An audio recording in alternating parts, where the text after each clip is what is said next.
মইনুল হক চৌধুরীর পাছত বরাক উপত্যকাত 1947 পাছত লাস্ট 76 ইয়ার্সত সৈকতর সালে। আসসালামু আলাইকুম, নমস্কার। হাইলাকান্দি এবং করিমগঞ্জবাসীকে উদ্দেশ্য করে বলছি যে এইবারের এমপি ইলেকশনের ভোটটা আপনারা হাত চিহ্নে ভোটটা দিবেন। কেন বলছি, ইউডিএফও যদি ভোটটা দেবে ভোটটা নষ্ট হয়ে যাবে, কিন্তু জিততে পারবে না, কিন্তু ক্যান্ডিডেট ভালো। এটা আমি বলছি না যে ক্যান্ডিডেট খারাপ, কংগ্রেসের ক্যান্ডিডেটও ভালো, ইউডিএফের ক্যান্ডিডেটও ভালো, কিন্তু ভোটটা নষ্ট না করে হাফিজ রশিদ আহমদকে ভোটটা দিন। ক্যান্ডিডেট অনেক ভালো, তো আশা করি আপনারা ভোটটা নষ্ট করবেন না। আর কি বলবো, ইউডিএফকে ভোটটা দিলে কিন্তু ইউডিএফ জিততে পারবে না, ঠিক আছে? কংগ্রেস 100% করিমগঞ্জে কংগ্রেস জিতবে, আর যে জিতবে তাকে তো ভোট দেওয়ার দরকার, যে জিতবে না তাকে ভোট দিয়া আপনার মহামূল্যবান ভোটটা নষ্ট করে কোনো লাভ নেই, ঠিক আছে? তো আশা করি আপনারা বুঝতে পারছেন। আর ভোট আগামী 26 তারিখে বোধহয় ভোট, তো আপনারা ভোটটা হাত চিহ্নে ভোটটা দিবেন। আর ভোট দিয়ে বিশাল ভোটে আপনারা হাফিজ রশিদ আহমদকে জয়যুক্ত করে আমাদের এলাকার উন্নতি করার চেষ্টা করবেন।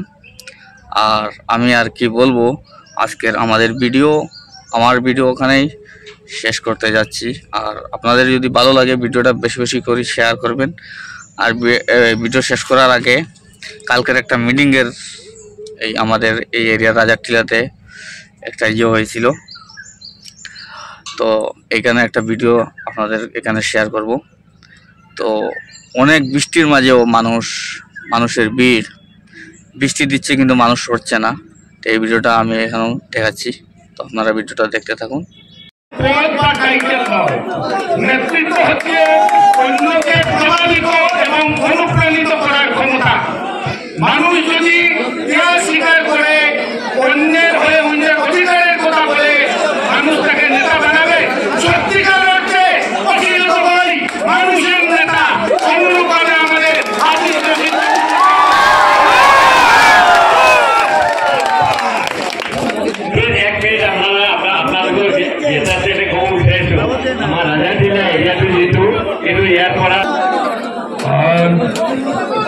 সকলকে নমস্কার জানাইছো, সকলকে সালাম।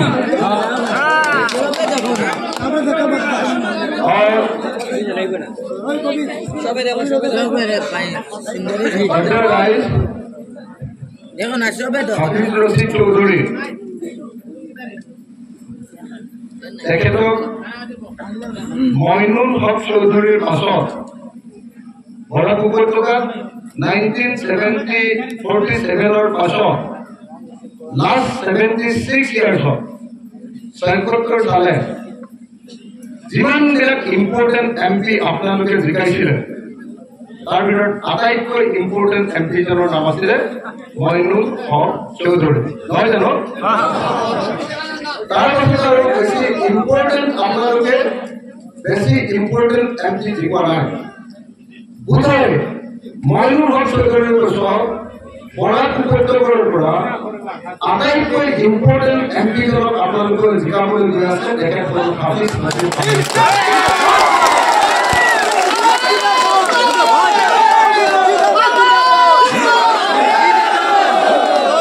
মইনুল হক চৌধুৰী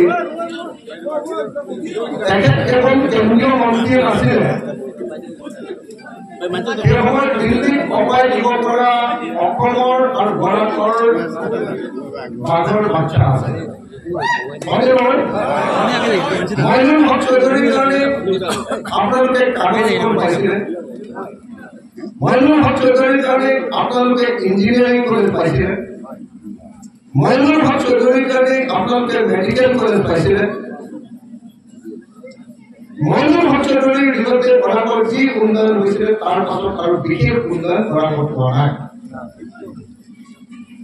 তাৰ পাছত আপোনালোকে যিবিলাক মানুহক জিকাই আছে তেওঁলোকে বৰাক সম্পৰ্কে যি দীৰ্ঘতাৰে কৈছে জোৰে কৰিছে দাবী উত্থাপন কৰিব লাগিছিলে দিল্লীত সেই কাম কৰিবৰ কাৰণে এতিয়ালৈকে সক্ষম হোৱা নাই বৰষুণ দিছে বৃষ্টি দিছে হাফিজ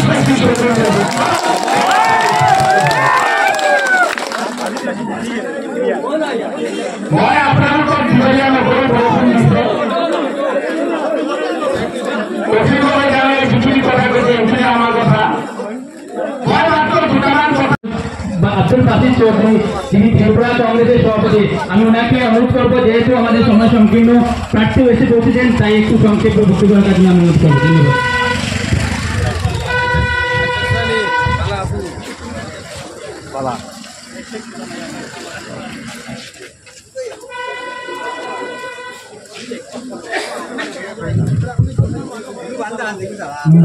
সমর্থিত ভারতীয় জাতীয় কংগ্রেসের মনোনীত প্রার্থী তো আশা করি আপনারা ভিডিওটা দেখছেন। তো এখন আমি আরও একটা ভিডিও দেখাই যে আমরা রাজারটিলা এরিয়ার রাস্তা কীভাবে ভেঙে নদীতে গিয়েছে। তো এখানে একটা ওভারব্রিজের দরকার, তো এরকম একটা যদি প্রার্থী আমরা জিতে তাহলে আমাদের এই রাস্তা হতে দেরি হবে না। তো আশা করি এই রাস্তাটা আপনারা দেখে নিন।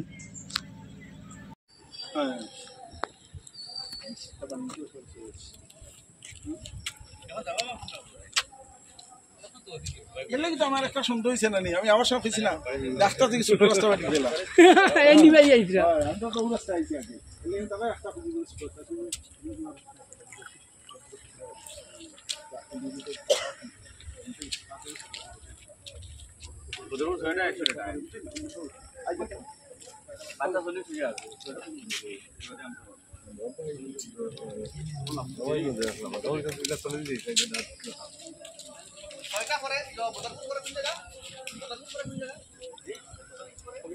আপনারা সব ভিডিও দেখছেন, আর ভিডিও যদি ভালো লাগে তাকে শেয়ার করে দিও, আর নতুন নতুন মানুষের আছে ভিডিওটা পৌঁছাই দিও। এই রাস্তার ভিডিও আপনারা দেখছেন। তো এরকম হাফিজ রশিদ আহমেদ যদি জিতেন তে প্রথমে তাই এই রাস্তাটা করবা, আর আমাদের গার্ড পদরপুরের যে ওভারব্রিজ একটা এটাও তাই প্রথম জিতেন এটা করবা। তো আশা করি আপনাদের ভালো লাগবে ভোটটা দিতে, তো ভোটটা কংগ্রেসও দিবা, আর ভিডিওটা একটা শেয়ার করিয়া একটা লাইক করিয়া যাবে। ধন্যবাদ।